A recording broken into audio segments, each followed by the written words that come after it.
Hello दोस्तों, इस video में हम बीएड सेकेंड ईयर का पेपर थर्ड देखेंगे और थर्ड की पेपर ये फर्स्ट और सेकेंड यूनिट हम इस वीडियो में कवर करेंगे।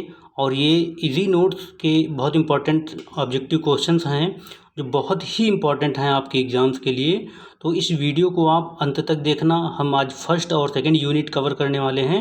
जितने भी क्वेश्चंस आएंगे फर्स्ट और सेकेंड यूनिट से उनको हम आज कवर करेंगे इस वीडियो में, और उसके बाद हम नेक्स्ट यूनिट के वीडियो बनाते रहेंगे और आपके पास भेजते रहेंगे। तो आप इस चैनल से लगातार बने रहिए, जुड़े रहिए, इसको सब्सक्राइब कर लीजिए और इस वीडियो को लाइक ज़रूर कर देना। तो आइए शुरू करते हैं।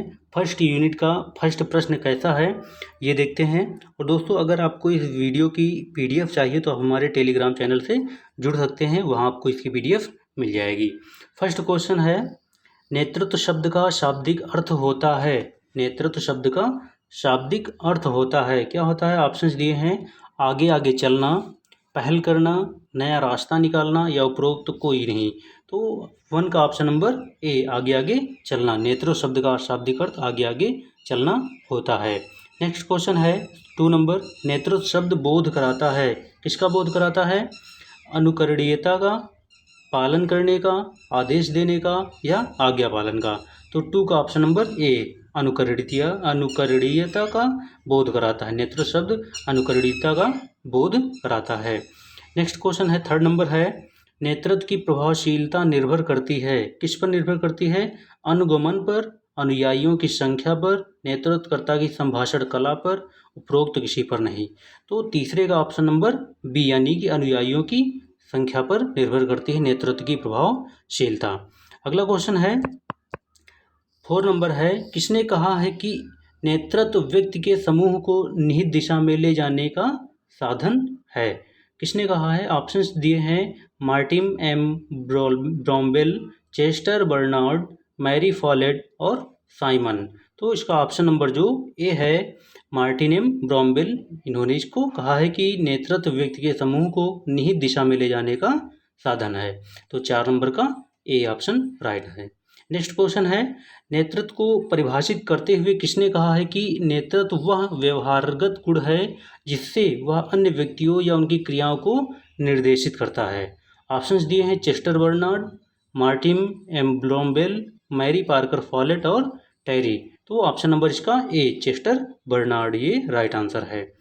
6th क्वेश्चन है, विभाग या संगठन का अध्यक्ष नेता नहीं होता, बल्कि नेता वह होता है जो अपने समूह को शक्ति प्रदान कर सकता है, जो जानता है कि कैसे प्रोत्साहित करें तथा कैसे सभी से जो दे सकते हैं को प्राप्त किया जाए। नेतृत्व की यह परिभाषा किसने दी है?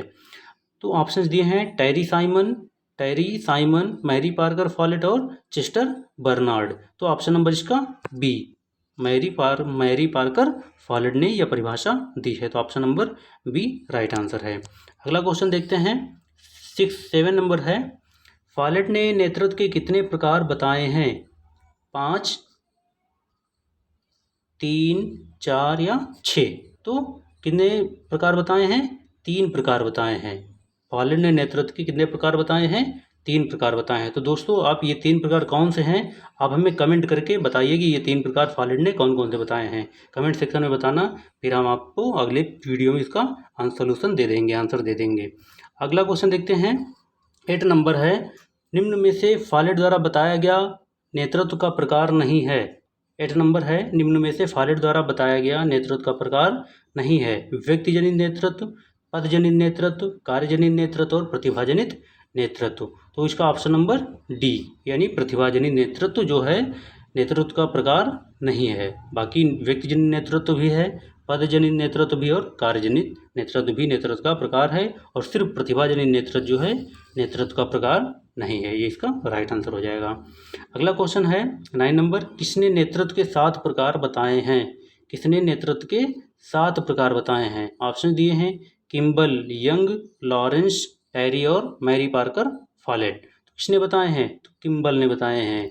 किम्बल ने नेतृत्व के 7 प्रकार बताए हैं। अगला क्वेश्चन है 10 नंबर है, किम्बल यंग द्वारा बताए गए नेतृत्व का प्रकार है। देखो 9 नंबर से जुड़ा हुआ क्वेश्चन है कि किम्बल यंग द्वारा बताए गए नेतृत्व का प्रकार है। कौन है? राजनैतिक नेता, प्रजातांत्रिक नेता, नौकरशाही नेता, आध्यात्मिक नेता। तो ऑप्शन नंबर इसका डी, आध्यात्मिक नेता, ये राइट आंसर है। नेक्स्ट क्वेश्चन देखते हैं। 11 नंबर है, बोगार्डस ने नेता के कितने प्रकार बताए हैं? बोगार्डस ने नेता के कितने प्रकार बताए हैं? 7, 4, 6 या 5? तो ऑप्शन नंबर डी, 5 प्रकार बताए हैं। बोगार्डस ने नेता के 5 प्रकार बताए हैं, ये राइट आंसर हो जाएगा। अगला क्वेश्चन है, मान्यता के आधार पर नेतृत्व के 3 प्रकार होते हैं जिसमें शामिल हैं, कौन कौन से? स्वतः नियुक्त, समूह द्वारा नियुक्त, कार्यकारिणी द्वारा नियुक्त या उपरोक्त सभी? तो इसका ऑप्शन नंबर डी, उपरोक्त सभी, ये राइट आंसर हो जाएगा। उपरोक्त सभी यानी कि मान्यता के आधार पर नेतृत्व के 3 प्रकार होते हैं जिसमें स्वतः नियुक्त भी होता है, समूह द्वारा नियुक्त होता है और कार्यकारिणी द्वारा नियुक्त नेतृत्व होता है। तो ऑप्शन नंबर डी इसका सही आंसर हो जाएगा।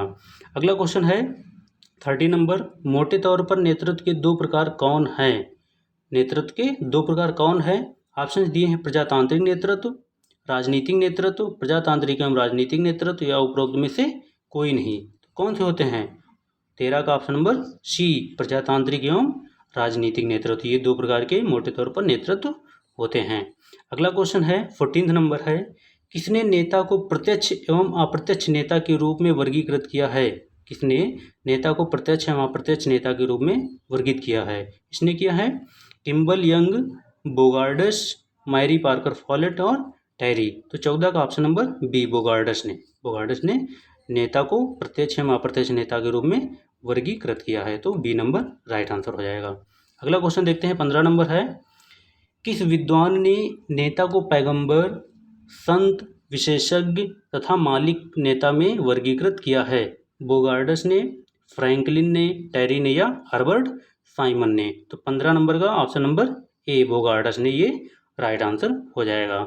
नेक्स्ट क्वेश्चन है 16 नंबर, निरंकुशवादी नेतृत्व होता है प्रजातांत्रिक नेतृत्व के ठीक विपरीत, प्रजातांत्रिक नेतृत्व के समानार्थी, प्रजातांत्रिक नेतृत्व के समकक्ष या प्रजातांत्रिक नेतृत्व से संगत? तो ये तो निरंकुशवादी नेतृत्व ये तो हो ही नहीं सकते, ना ये हो सकता है, ना ये हो सकता है, ना ये हो सकता है।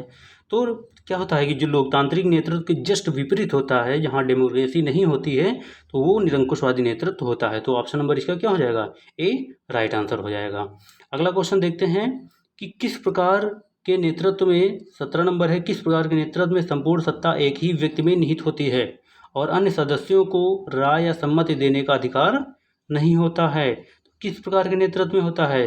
प्रजातांत्रिक नेतृत्व में ना, इसमें नहीं होगा। विकेंद्रीकृत नेतृत्व में, इसमें भी नहीं होगा।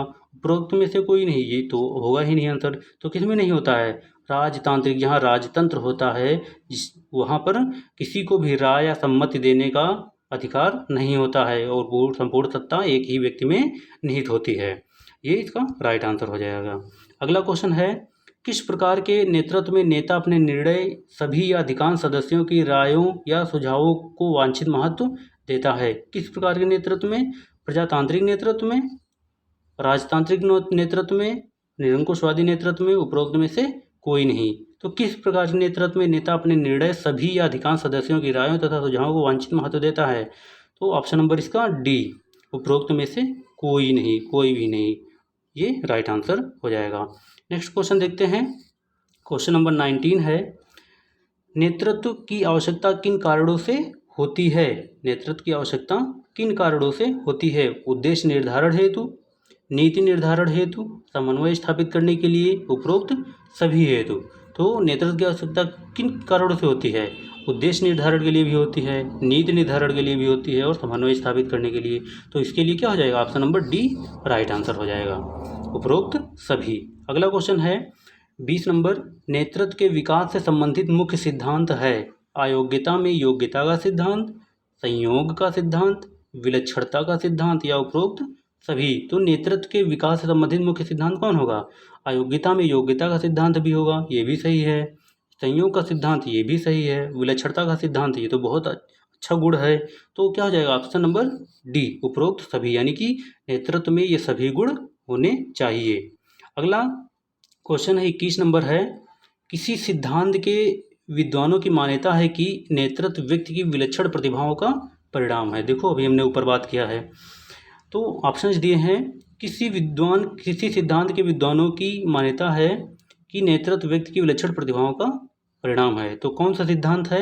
अयोग्यता में योग्यता का सिद्धांत, संयोग का सिद्धांत, विलक्षणता का सिद्धांत या संतुलन का सिद्धांत। तो अयोग्यता में योग्यता का सिद्धांत, ऑप्शन नंबर ए क्या है? राइट आंसर हो जाएगा। हमारा option number A right answer हो जाएगा। अगला क्वेश्चन देखते हैं, 22 नंबर है, नेतृत्व का विकास तभी होता है जब किसी व्यक्ति के समस्त या अधिकांश नेतृत्व गुणों का संतुलित विकास होता है। यह अवधारणा किस सिद्धांत से संबंधित है? संयोग का सिद्धांत, संतुलन का सिद्धांत, विलक्षणता का सिद्धांत, समूह प्रक्रिया का सिद्धांत।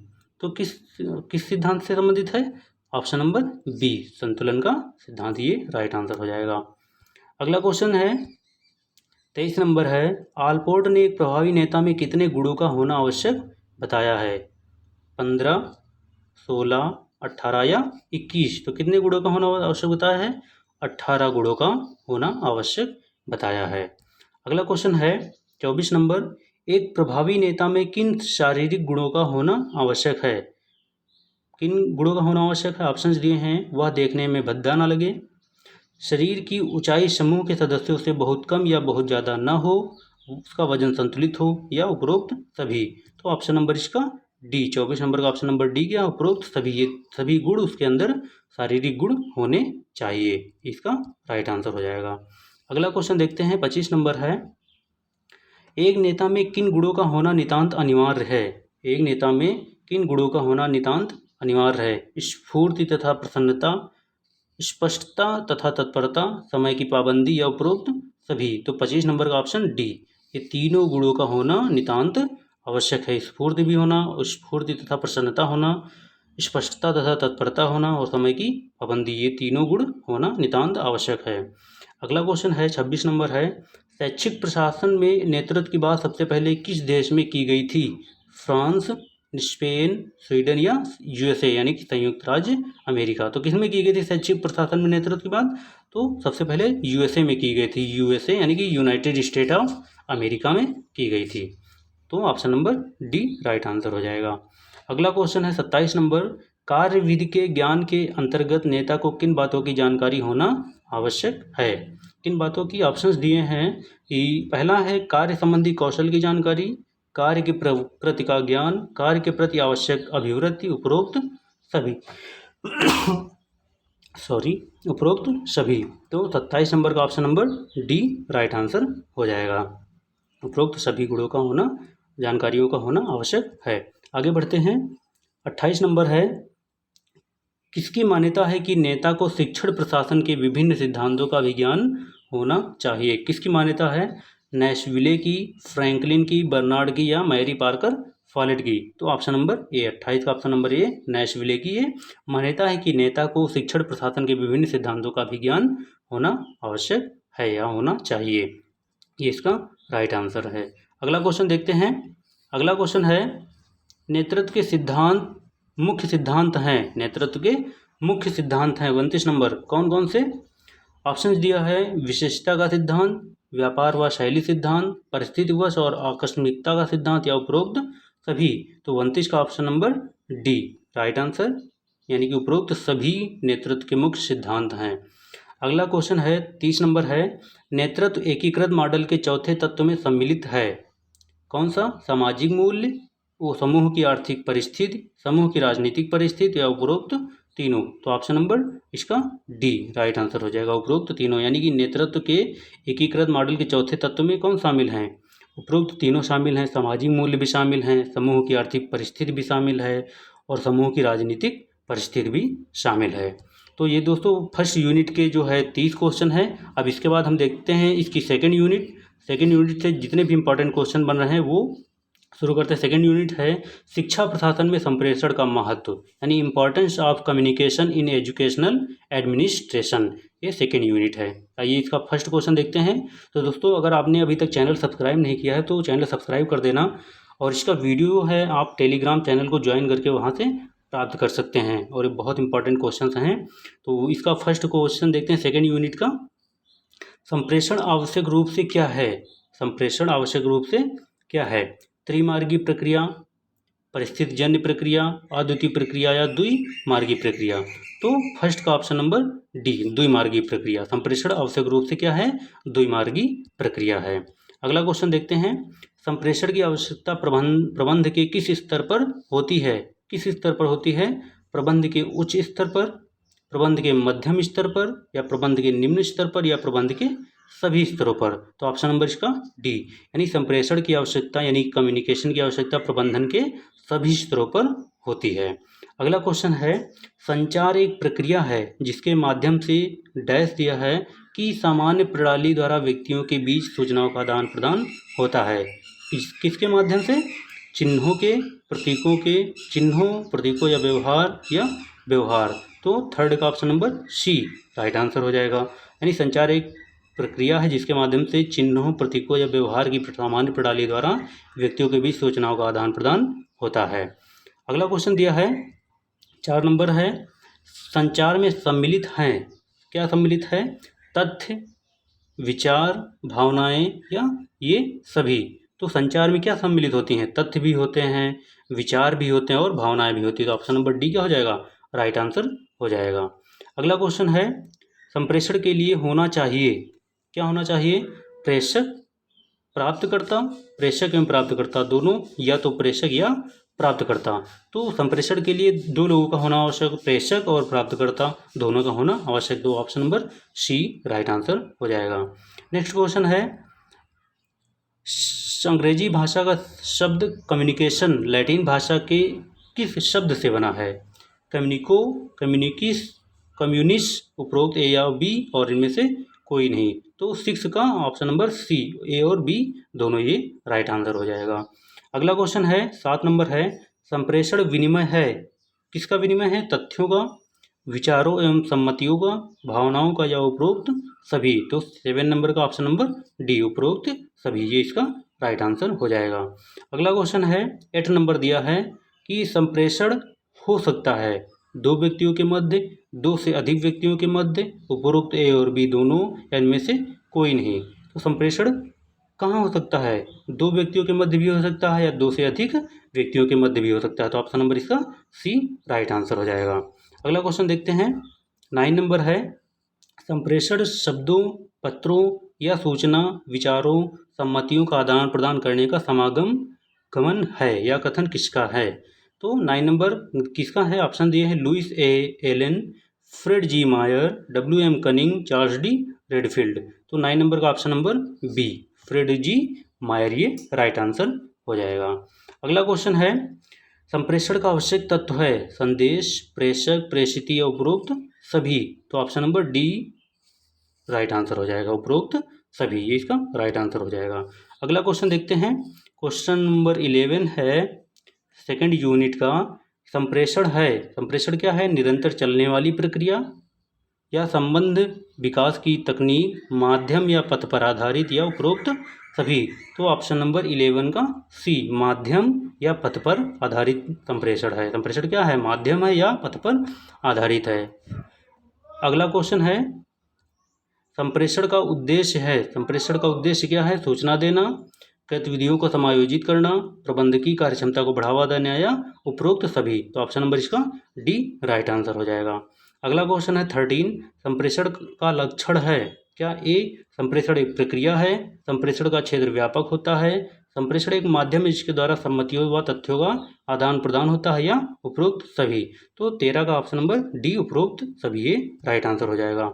अगला क्वेश्चन है 14 नंबर है, संप्रेषण के 4 एस में आता है, संप्रेषण के 4 एस में आता है, क्या आता है? ऑप्शंस दिए हैं, shortness, simplicity, spread and sincerity. Simplicity, speech, scientific और सोशल, स्पीच, स्कूलिंग, स्प्रेड और सिंप्लिसिटी, इसमें से कोई नहीं। तो इस 14 नंबर का ऑप्शन नंबर ए, संप्रेषण के 4 एस में आता है, shortness, simplicity, spread and sincerity, ये इसका राइट आंसर हो जाएगा। अगला है 15 नंबर क्वेश्चन है, संप्रेषण को द्विमार्गी क्रिया क्यों कहा जाता है? संप्रेषण को द्विमार्गी क्रिया क्यों कहा जाता है? देखते हैं। ऑप्शन दिया है, क्योंकि इसमें सूचना प्रेषणकर्ता से सूचना ग्राही तक प्रतिपुष्टि के साथ प्रेषित होती है, सूचना की प्रतिपुष्टि के बिना प्रेषित होती है। नेक्स्ट है, संप्रेषण में संचरण एवं बोधगम्यता होती है, या उपरोक्त सभी। तो इसका option number A right answer हो जाएगा। नेक्स्ट क्वेश्चन दिया है, संप्रेषण के लिए किस शर्त का होना आवश्यक है? संप्रेषण के लिए किस शर्त का होना आवश्यक है?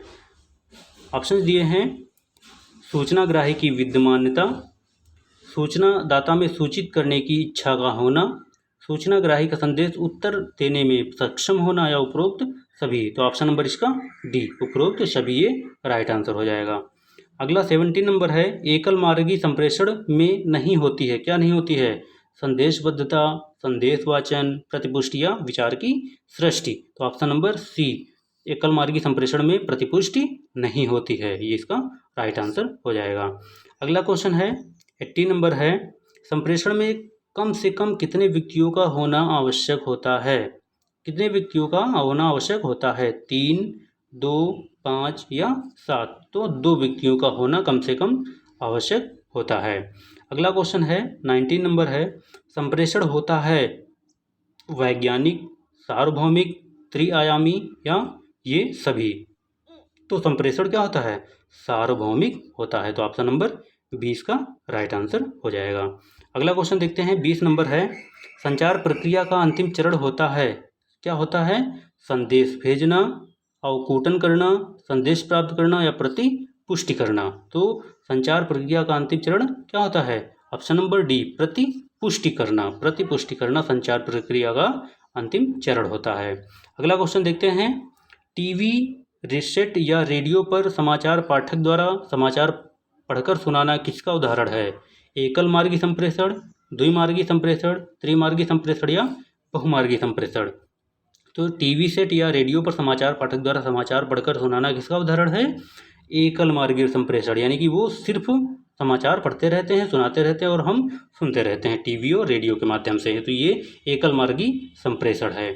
अगला क्वेश्चन है 22 नंबर है, संप्रेषण है विज्ञान, कला, विज्ञान एवं कला दोनों या इनमें से कोई नहीं। तो विज्ञान एवं कला दोनों है। संप्रेषण क्या है? विज्ञान एवं कला दोनों है, इसका राइट आंसर हो जाएगा। अगला क्वेश्चन है, संप्रेषण एक मानवीय प्रक्रिया है क्योंकि ऑप्शन दिए हैं, संप्रेषक एवं संप्रेषिती दोनों मानक प्राणी होते हैं। बी दिया है, संप्रेषण व्यक्ति एवं व्यक्तियों के समूह में होता है। उपरोक्त दोनों या इनमें से कोई नहीं। तो ऑप्शन नंबर सी, यानी उपरोक्त ए और बी दोनों क्या है? राइट आंसर हैं। अगला क्वेश्चन है 24 नंबर है, संचार संगठन को दृढ़ बना सकता है। संचार संगठन को दृढ़ बना सकता है अथवा विनाश कर सकता है, यह कथन किसका है? चार्ल्स ई रेडफील्ड का, रॉबर्ट डी बर्थ का, कीथ डेविस का या पीटर्स का। तो option number A, Charles E Redfield का है कि संचार संगठन को दृढ़ बना सकता है अथवा विनाश कर सकता है। ये कथन चार्ल्स ई रेडफील्ड का है। तो ऑप्शन नंबर ए सही है 24 नंबर क्वेश्चन का। अगला क्वेश्चन है, भाषा का क्या उद्देश्य होता है? भाषा का क्या उद्देश्य होता है? संप्रेषण करना होता है, लिखना सिखाना होता है, भाषा पढ़ना लिखाना होता है, पढ़ना और सिखाना होता है, बातचीत करना सिखाना होता है। तो भाषा का क्या उद्देश्य होता है? संप्रेषण करना। ये तो संप्रेषण के अंतर्गत आ ही जाएंगे। तो भाषा का मुख्य उद्देश्य क्या होता है? संप्रेषण करना, ये इसका राइट आंसर हो जाएगा। अगला क्वेश्चन है 26 नंबर है, संप्रेषण का सामान्य कार्य कौन सा है? संप्रेषण का सामान्य कार्य कौन सा है? मानवीय संबंध बनाना, कैरियर का विकास करना, प्रोत्साहनपूर्ण वातावरण बनाना, मानवीय आवश्यकताओं को संतुष्ट करना। तो संप्रेषण का सामान्य कार्य कौन होता है? सी, प्रोत्साहनपूर्ण वातावरण बनाना। प्रोत्साहनपूर्ण वातावरण बनाना, option number C right answer है। अगला क्वेश्चन है 27 नंबर है, संप्रेषण किसी संगठन का जीवन रक्त होता है। संप्रेषण प्रक्रिया के बिना कोई व्यावसायिक क्रिया नहीं हो सकती, यह कथन किसका है?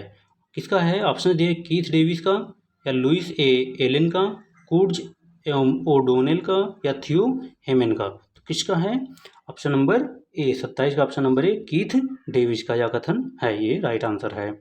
अगला क्वेश्चन है, अगला क्वेश्चन हमारा है, संप्रेषण का आशय दो या अधिक व्यक्तियों के मध्य तथ्यों, डैश, अनुमानों, भावनाओं व संवेगों के आपसी विनिमय से है। तो ऑप्शन नंबर दिया है किससे? विचारों, क्रियाओं, परेशानियों और अनौपचारिक तथ्यों। तो 28 का ऑप्शन नंबर ए, विचारों, ये राइट आंसर है। दिया है कि संप्रेषण आवश्यक रूप से एक द्विमार्गी प्रक्रिया होती है। सूचना का केवल भेजा जाना ही आवश्यक नहीं होता, वरन इसका प्राप्त करना एवं सूचना प्राप्तक द्वारा समझना भी आवश्यक होता है। यह प्रक्रिया तब तक अपूर्ण रहती है जब तक कि उचित समझ पर आधारित प्रत्युत्तर या प्रतिक्रिया न हो। प्रतिपुष्टि को संप्रेषण का आवश्यक अंग माना जाता है। बहुत इंपॉर्टेंट ये पॉइंट है, आप इसको ध्यान में रखना। अगला क्वेश्चन है 29 नंबर दिया है कि संप्रेषण प्रदान करने की एक प्रक्रिया है। क्या प्रदान करने की प्रक्रिया है? प्रशिक्षण, सूचना, ज्ञान या संदेश। तो ऑप्शन नंबर डी संदेश। संप्रेषण क्या है? संदेश प्रदान करने की एक प्रक्रिया है। अगला क्वेश्चन दिया है संप्रेषण का क्षेत्र है। 30 नंबर दिया है संप्रेषण का क्षेत्र है कौन सा? स्थानीय, राष्ट्रीय, व्यापक या इनमें से कोई नहीं। तो व्यापक क्षेत्र। संप्रेषण का क्षेत्र कैसा है? बहुत व्यापक क्षेत्र है संप्रेषण का। तो option number C right answer हो जाएगा। अगला क्वेश्चन है 31 नंबर संप्रेषण विनियम है। संप्रेषण विनियम है 31 नंबर भावनाओं का, तथ्यों का, युक्तियों का या उपयुक्त सभी। तो किसका है? ऑप्शन नंबर डी उपयुक्त सभी। संप्रेषण विनियम है किसका? भावनाओं का भी है, तथ्यों का भी है और युक्तियों का भी है। तो उपयुक्त ऑप्शन नंबर डी उपयुक्त सभी ये सही हैं। अगला क्वेश्चन है 32 नंबर निम्न में से कौन सा माध्यम मौखिक संप्रेषण नहीं है? कौन सा माध्यम मौखिक संप्रेषण नहीं है? रेडियो प्रसारण या प्रश्नावली या साक्षात्कार या टीवी प्रसारण। तो ऑप्शन नंबर बी प्रश्नावली। प्रश्नावली क्या है? मौखिक संप्रेषण नहीं है। प्रश्नावली लिखित संप्रेषण। कैसा संप्रेषण है? लिखित संप्रेषण है। अगला क्वेश्चन है 33 नंबर संप्रेषण का मुख्य उद्देश्य है कौन सा? उचित संदेश देना, असतत प्रक्रिया, अनुचित संदेश देना, इनमें से सभी। तो 33 नंबर का ऑप्शन ए राइट आंसर। उचित संदेश देना। संप्रेषण का मुख्य उद्देश्य क्या है? उचित संदेश देना, ये इसका मुख्य उद्देश्य है। अगला क्वेश्चन है संप्रेषण शब्द बना है किससे बना है? लैटिन शब्द से, इंग्लिश, फ्रेंच या इनमें से कोई नहीं। तो ऑप्शन नंबर इसका ए लैटिन शब्द से। संप्रेषण शब्द बना है लैटिन से। लैटिन शब्द से संप्रेषण शब्द बना है, तो इसका ये राइट आंसर हो जाएगा। अगला क्वेश्चन दिया है 35 नंबर संप्रेषण एक व्यक्ति से दूसरे व्यक्ति को सूचनाएं एवं समझ हस्तांतरित करने की प्रक्रिया है। कह रहा है कि संप्रेषण एक व्यक्ति से दूसरे व्यक्ति को सूचनाएं एवं समझ हस्तांतरित करने की प्रक्रिया है। यह कथन दिया है, किसने दिया है? आइए ऑप्शन देखते हैं। ऑप्शन क्या दिया है? कीथ डेविस ने, थियो हैमन ने, मैथ्यूज ने और पीटर लिटिल ने। तो ऑप्शन नंबर क्या हो जाएगा इसका? Option number A Keith Davis, ये इसका राइट आंसर हो जाएगा। कीथ डेविस ने ये कथन दिया है। अगला क्वेश्चन है और इस यूनिट का लास्ट क्वेश्चन है संप्रेषण विनिमय है किसका? युक्तियों का, प्रबंधन का, संस्कृति का या सूचना का। तो ऑप्शन नंबर ए युक्तियों का। संप्रेषण विनिमय है किसका? युक्तियों का, ये इसका राइट आंसर होगा। 36 का ए राइट आंसर हो जाएगा। तो दोस्तों हमने यूनिट फर्स्ट और यूनिट सेकेंड पेपर थर्ड की हमने ये कंप्लीट कर ली है। और ये आपको वीडियो कैसा लगा हमें कमेंट करके अवश्य बताएं। अगले वीडियो में हम इसकी जो थर्ड यूनिट और फोर्थ यूनिट जो है उसको कवर करेंगे।